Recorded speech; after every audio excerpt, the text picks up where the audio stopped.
Esther 3. Haman's plot to destroy Jews. After these events, King Xerxes honored Haman's son of Hammedatha the Agagite, elevating him and keeping him at his seat of honor higher than that of all the other nobles. All the royal officials at the king's gate knelt down and paid honor to Haman, for the king had commanded him this concerning him.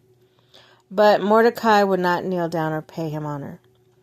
Then the royal officials said at the king's gate, asked Mordecai, "Why do you disobey the king's command?" And day after day they spoke to him, but he refused to comply.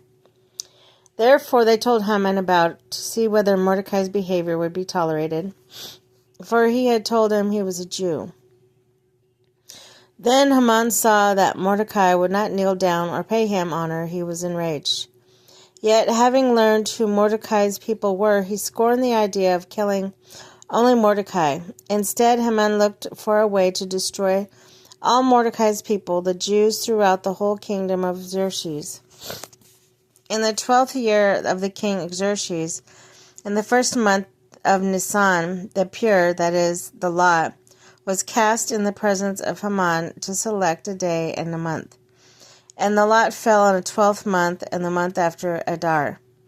Then Haman said to King Xerxes, "There is a certain people dispersed among the peoples in all the provinces of your kingdom who keep themselves separate.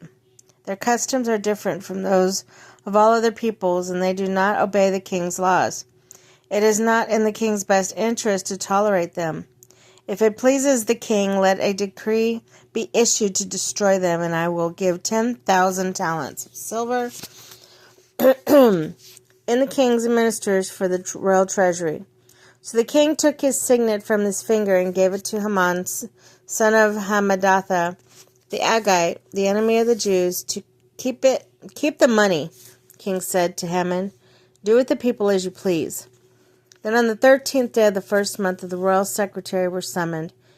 They wrote out in the script of each province, in the language of each people, all Haman's orders to the king's satraps, the governors of the various provinces, and the nobles of the various peoples.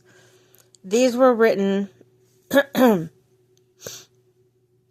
the name of King Xerxes himself, and sealed with his own ring. Dispatches were sent by courier to all the king's provinces with the orders to destroy and kill, annihilate all the Jews, young and old, women and children, on a single day, the 13th day of the 12th month of Adar, and plunder their goods. A copy of the text of the edict was to be issued as law in every province and made known to the people of every nationality, so they would be ready for that day.